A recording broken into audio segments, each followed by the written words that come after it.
4.13 총선의 선거구 획정이 최종 확정이 됐습니다. 네, 20대 총선의 선거구 수가 253개로 공개가 됐는데요. 자세한 내용은 이현종 문화일보 논설위원 또 유용화 정치평론가와 함께 짚어보겠습니다. 네, 안녕하세요. 네, 안녕하세요. 예. 자, 막판 진통 끝에 오늘 오전에 이제 확정은 아니죠. 아직 이제 그 국회로 넘어온 상태니까.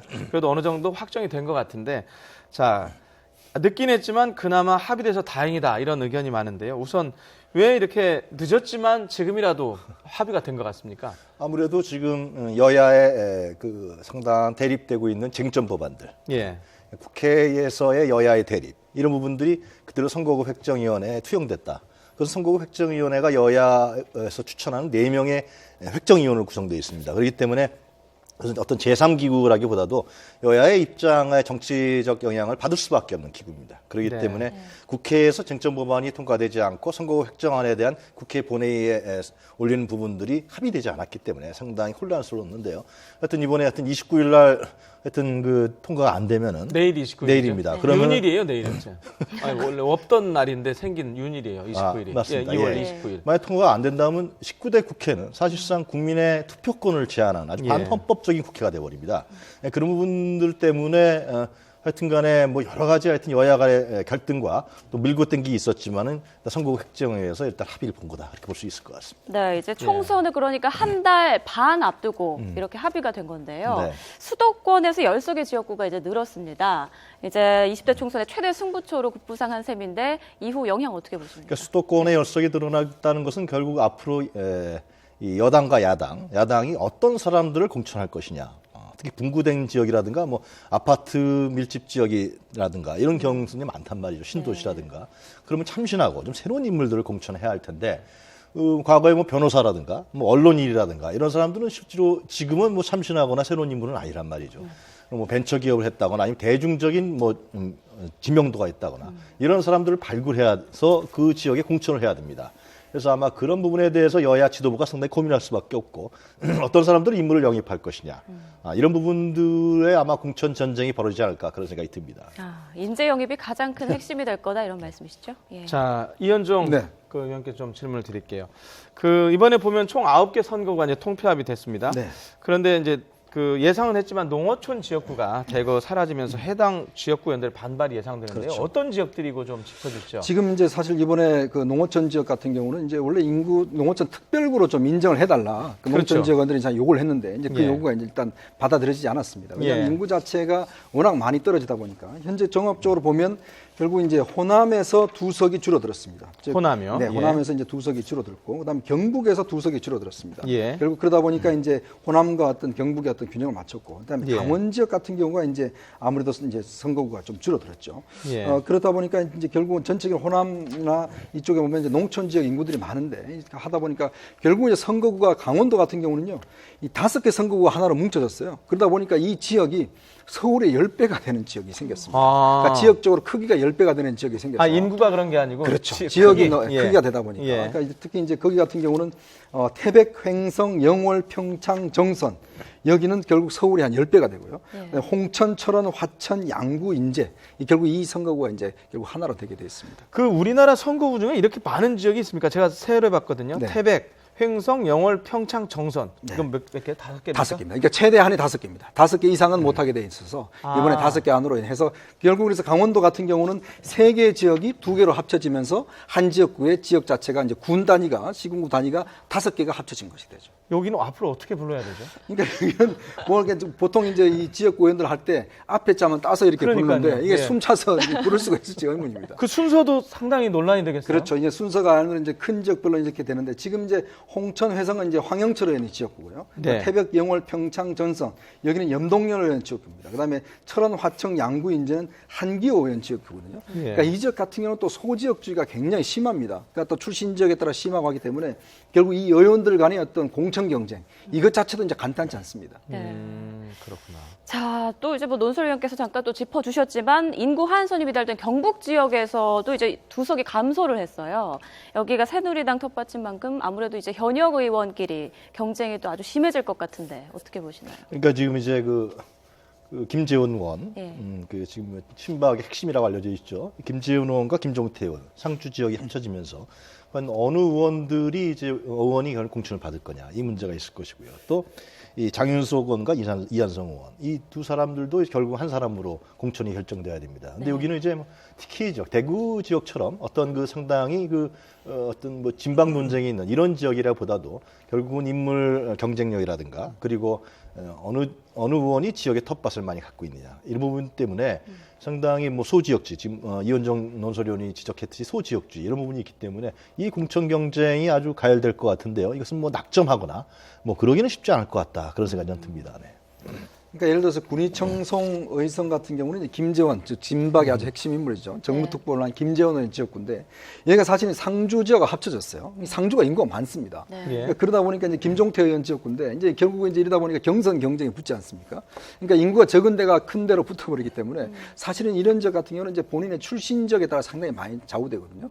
예를 들어서 호남 같은 경우는 순천 곡성이 결국 이제 순천이 이제 독립선거가 되고 곡성이 이제 떨어져 나갔습니다. 근데 이제 원래 여기에 이정현 의원이 현재 이제 지역구 의원입니다. 네. 이정현 의원 같은 경우는 곡성 출신이거든요. 근데 곡성 인구가 3만밖에 안 됩니다.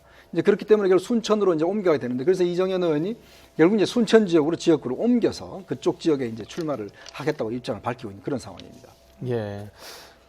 조금 전에 화면에서 보셨지만 이제 획정위가 지금 국회에다가 그걸 제출하는데 잠깐 지역구 얘기 조금 적어두시고요. 그 획정위가 지금 늦었는데 이 획정위가 어떻게 구성이 되어 있는지, 그다음에 어떻게 결정을 하는 과정 같은 거 조금 좀 설명을 좀 해주시죠. 사실 이제 19대까지만 해도 이제 선거구 획정을 국회의원들이 했거든요. 안에서 했는데 이제 문제는 이제 국회의원들 하다 보니까 서로 간에 지역 이기주의, 당리당략 이런 게 있었기 때문에 이번 20대 총선부터는 이제 획정위를 외부에다 구성하자. 즉 외부에서 결정하면 이거는 그냥 국회는 통과만 시키자. 이렇게 이제 구성이 됐습니다. 그래서 이제 선거구 획정위원회가 구성이 됐고요. 네. 여기에 이제 전부 다 9명입니다. 근데 여야가 동의 4명씩 추천을 했습니다. 근데 선거구 획정위원장을 선관위 사무차장이 이제 맡게 돼 있습니다.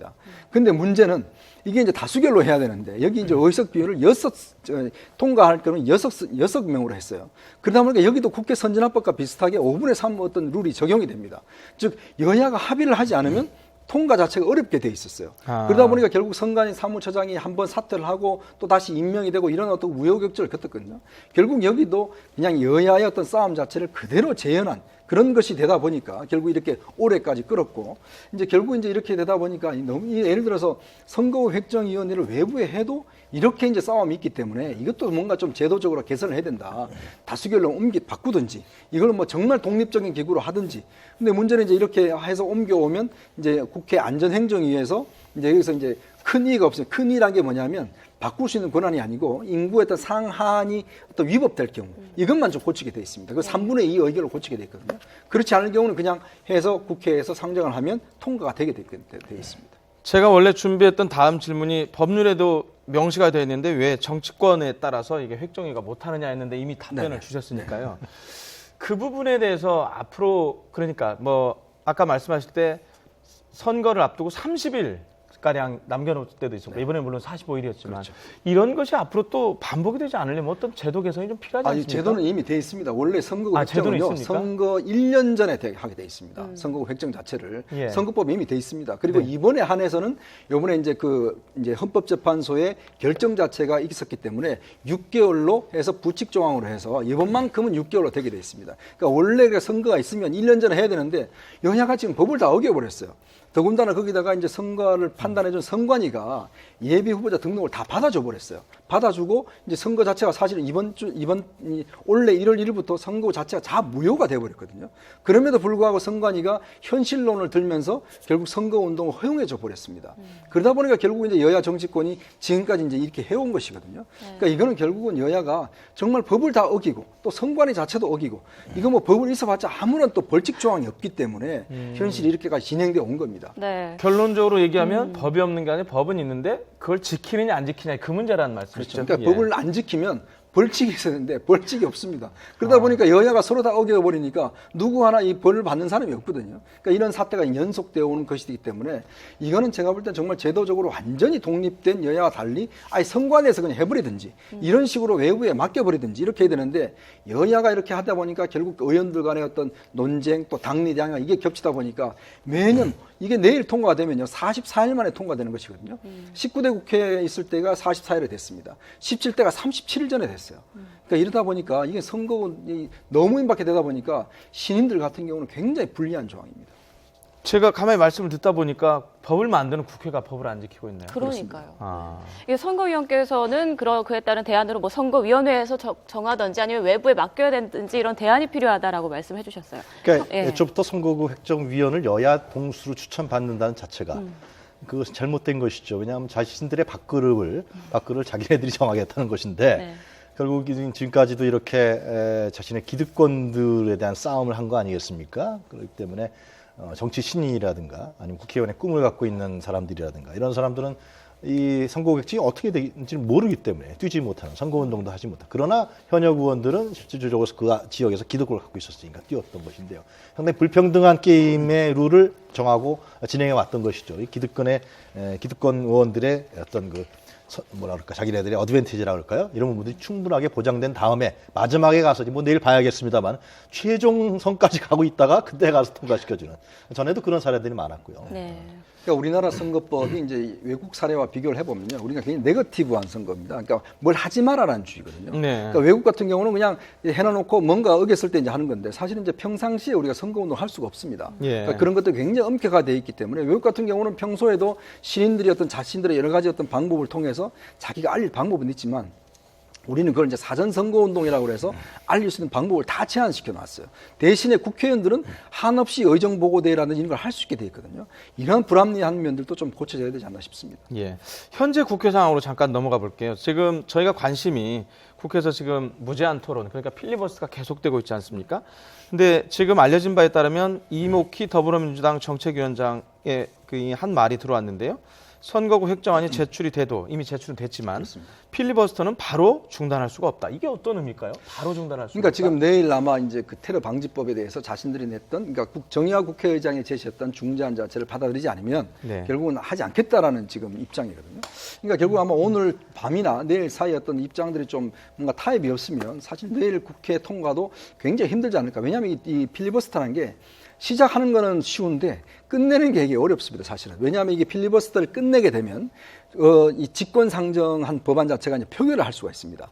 그러니까 필리버스터에 어떤 그 했을 때 그 국회의 어떤 회기가 끝나지 않으면 그 사이에 어떤 직권 상정을 처리할 수가 있고 단독으로. 그러니까 지금 테러 방지법 같은 경우에 3월 10일까지가 2월 국회입니다. 근데 2월 국회 그까지 끌어주지 않으면 네. 이제 회기가 끝나면은 이제 다시 이제 다음번 회기로 넘어가는데 지금 내일 끝내버리면 정의화 국회의장이 했던 직권 상정이 유효하게 됩니다. 그래서 법을 통과시킬 수가 있거든요. 예. 그러니까 야당 입장에서 볼 때는 만약 내일에 어떤 이 선거구 협정을, 이 선거구 통과를 위해서 필리버스터를 중단해버리면 테러 방지법이 상정이 돼서 통과시키게 됩니다. 이제 그런 어떤 정치적 부담이 있는 거예요. 그럼 그동안 왜 뭐 했냐? 네. 그동안 이 필리버스터 그렇게 해놔놓고 왜 또 통과가 시키냐? 이런 어떤 자기 지지층들의 어떤 반발이 있기 때문에 뭔가 여기서 이제 합의를 엇들어내려고 아마 마지막에 일단 좀 압박을 넣는 것 같고.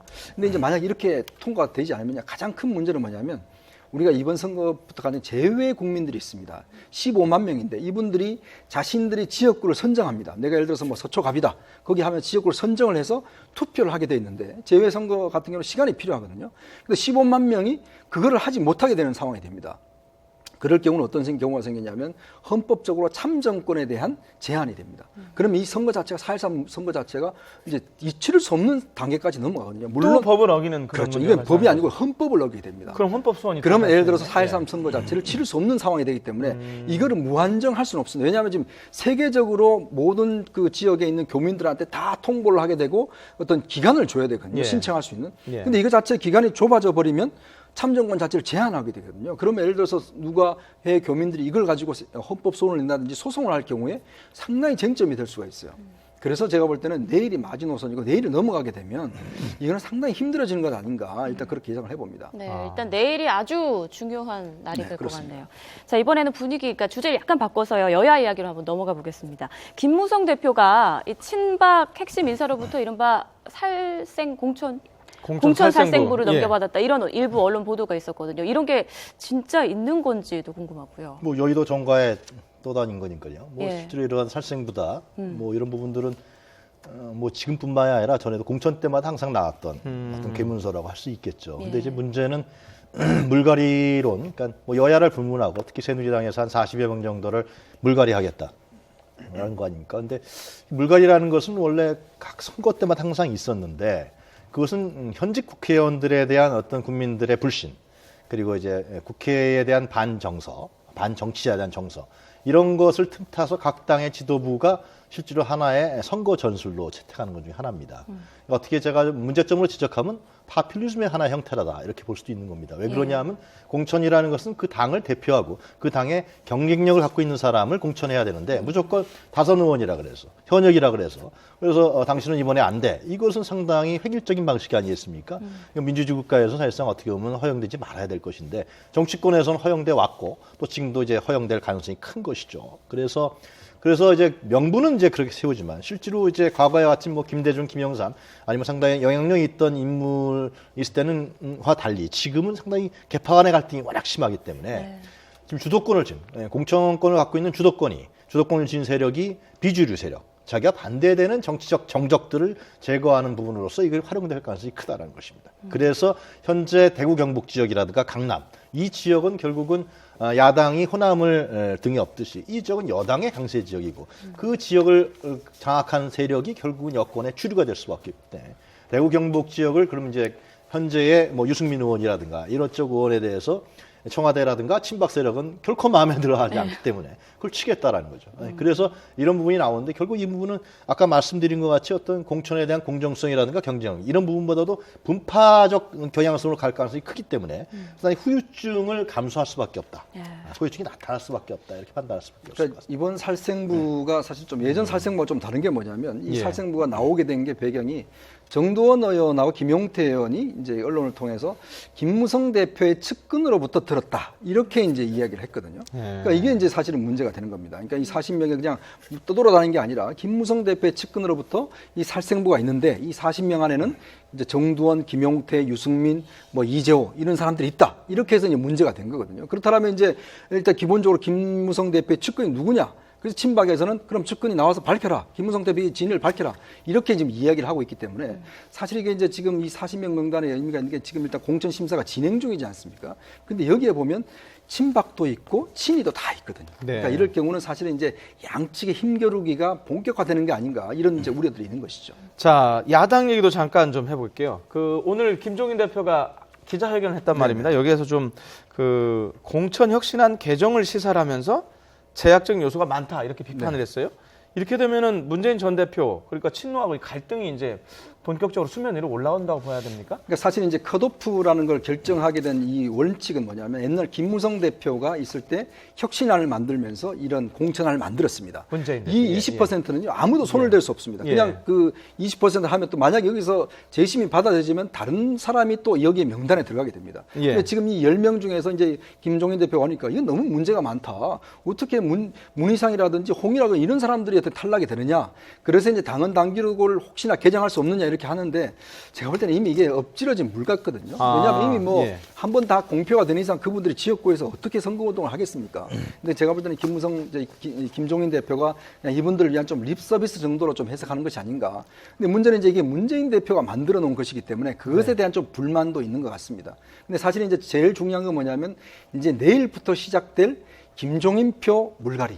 여기에 이제 관심이 있나 봅니다. 여기는 50%, 3선 이상 50%, 이 여기에 누가 포함될 것인가 이게 굉장히 중요합니다. 자, 오늘 선거구 획정안 관련해서 두 분 모시고 얘기 나눠봤습니다. 고맙습니다.